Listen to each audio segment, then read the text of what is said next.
નમસ્કાર વાલા પેન્શનર મિત્રો, નિવૃત્ત કર્મચારી મિત્રો, સરકારી કર્મચારી મિત્રો, ભાઈઓ તથા બહેનો, સ્વાગત છે આપનું આપણી આ યુટ્યુબ ચેનલ ભાવેશ મકવાણા ન્યૂઝમાં। તો મિત્રો, સૌથી પહેલાં બધાને જય શ્રી કૃષ્ણ, જય માતાજી, હર હર મહાદેવ। તો આજે દિવાળી અને બેસતું વર્ષનો વચ્ચેનો દિવસ એટલે કે પડતર દિવસ અને આપણા દેશી ભાષામાં ધોકો છે। તો આ પડતર દિવસની પણ બધાને હાર્દિક શુભકામનાઓ।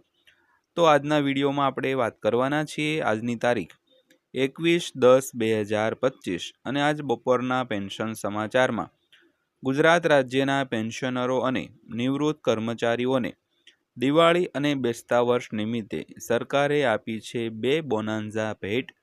તો મિત્રો, કઈ ભેટ આપી છે જેની આજના વિડીયોમાં હું તમને વિગતવાર વાત કરવાનો છું, એટલે વિડીયો તમે ખાસ કરીને અંત સુધી નિહાળી લેજો, એટલે બધી જ માહિતી તમને વ્યવસ્થિત રીતે સમજાઈ જાય। તો વિડીયો શરૂ કરતા પહેલાં એક નાનકડી એવી દિલથી નમ્ર વિનંતી પણ છે કે હજી સુધી જો આપણી આ ચેનલ તમે સબસ્ક્રાઈબ ન કરી હોય તો ડેઈલી આવી જ માહિતીઓ મેળવવા માટે આપણી આ યુટ્યુબ ચેનલ પણ સબસ્ક્રાઈબ કરી લેજો। તો શરૂ કરીએ આજનો વિડીયો। તો વાત કરીએ તો કર્મચારી ભવિષ્ય નિધિ અંગે સારા સમાચાર છે। સરકારે EPFO 3.0 પ્લેટફોર્મની જાહેરાત કરી છે। તો જે પીએફ ઉપાડ પ્રક્રિયાને સરળ અને ડિજિટલ બનાવશે। તો હવે કર્મચારીઓને તેમના ભવિષ્ય નિધિ એટલે કે પીએફ ના પૈસા માટે લાંબા સમય સુધી રાહ જોવી પડશે નહીં કે ઓફિસમાં જવું પડશે નહીં।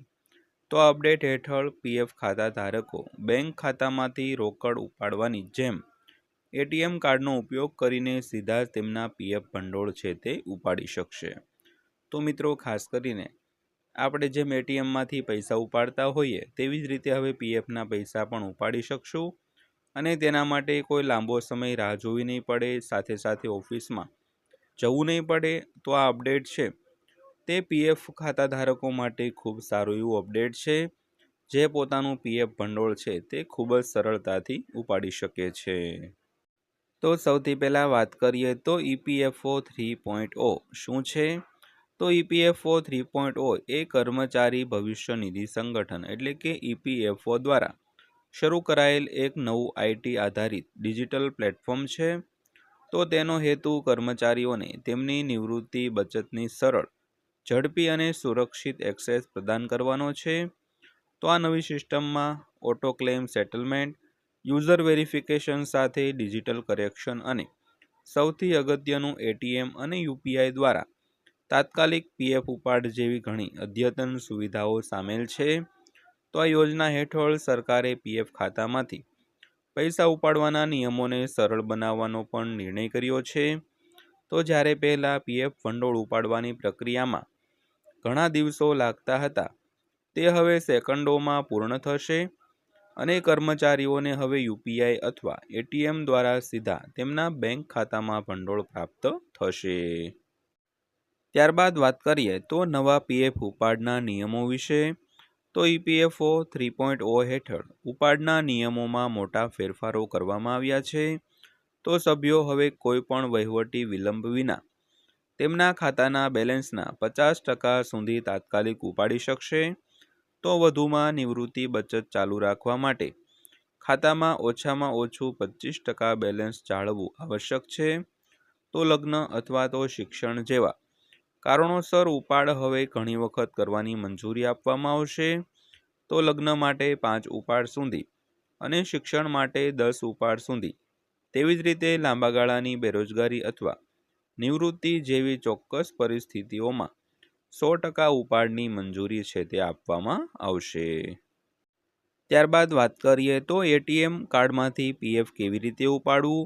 તો EPFO એટીએમ કાર્ડમાંથી ભંડોળ ઉપાડવું એ એક બેંક કાર્ડમાંથી ભંડોળ ઉપાડવા જેવું જ હશે।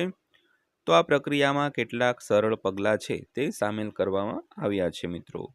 તો સૌથી પહેલાં વાત કરીએ તો તમારા યુએએન અને બેંક ખાતાને લિંક કરવાનું રહેશે અને તમારા યુનિવર્સલ એકાઉન્ટ નંબર એટલે કે યુએએન અને કેવાયસી વિગતો છે તે અપડેટ કરવી આવશ્યક છે।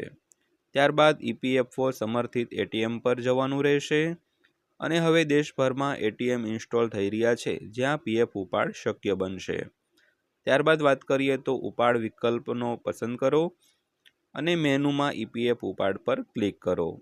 તો યુએન નંબર અને રકમ છે તે દાખલ કરવાની રહેશે અને તમારો યુએન આઈડી અને ઉપાડની રકમ દાખલ કરો. ત્યારબાદ ઓટીપી ચકાસો. તમારા મોબાઈલ ફોન પર પ્રાપ્ત ઓટીપી વડે તમારી ઓળખાણ છે તે ચકાસો અને ત્યારબાદ રોકડ મેળવો. તો એકવાર ચકાસણી પૂર્ણ થઈ જાય પછી એટીએમમાંથી તાત્કાલિક રોકડ છે તે ઉપાડવામાં આવશે. તો આ સુવિધા મોટી રાહત આપશે, ખાસ કરીને એવા કર્મચારીઓ માટે જેમને તાત્કાલિક નાણાકીય સહાયની જરૂર હોય, જેમ કે તબીબી કટોકટી અથવા તો ફી ચૂકવણી દરમિયાન. ત્યારબાદ વાત કરીએ તો અન્ય મહત્વપૂર્ણ લાભો વિશે. તો ઈપીએફઓ 3.0 માત્ર ઉપાડ પ્રક્રિયાને સરળ બનાવતું નથી, પરંતુ ખાતા વ્યવસ્થાપનના અને અન્ય પાસાઓને ડિજિટલાઇઝ અને સુવ્યવસ્થિત પણ કરે છે.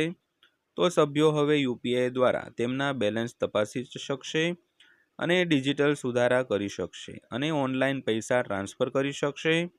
તો વધુમાં પેન્શન યોજનામાં સુગમતા પણ આ અપડેટનો એક ભાગ છે. તો કર્મચારીઓ હવે તેમની સુવિધા મજબૂત મુજબ તેમના યોગદાનમાં પણ વધારો અથવા તો ઘટાડો કરી શકે છે.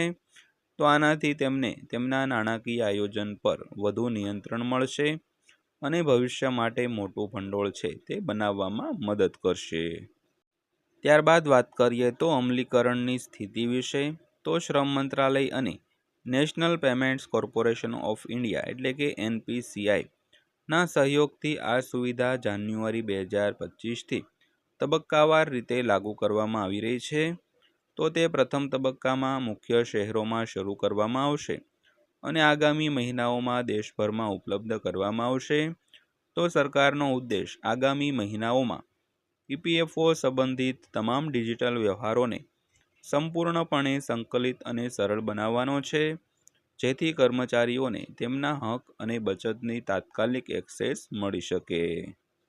ત્યારબાદ અંતમાં વાત કરીએ તો ઈપીએફઓ 3.0 એ ભારતીય કર્મચારીઓ માટે આધુનિકીકરણ તરફ એક મોટું પગલું છે.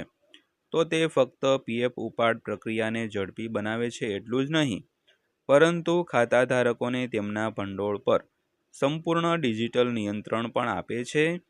તો પીએફ ભંડોળ ઉપાડવું હવે બેંકમાંથી રોકડ ઉપાડવા જેવું સરળ બનશે. તો કર્મચારીઓનો સમય બચાવશે અને નાણાકીય કટોકટીમાં રાહત આપશે. તો મિત્રો, ખૂબ સરસ પગલું ઈપીએફઓ દ્વારા ભરવામાં આવ્યું છે, જે એટીએમમાંથી યુપીએન અથવા તો યુપીઆઈ દ્વારા હોય તે પીએફ છે તે ઉપાડી શકાશે. તો મિત્રો, માહિતી પસંદ આવી હોય, વિડીયો સારો લાગ્યો હોય તો વિડીયોને લાઇક કરજો અને આવા જ વિડીયો રોજે રોજ જોવા માટે આપણી આ ચેનલ સબસ્ક્રાઈબ કરી લેજો. તો ફરીવાર પાછા મળીશું એક નવા વિડીયો સાથે, નવી માહિતી સાથે. ત્યાં સુધી સૌને જય હિન્દ, વંદે માતરમ.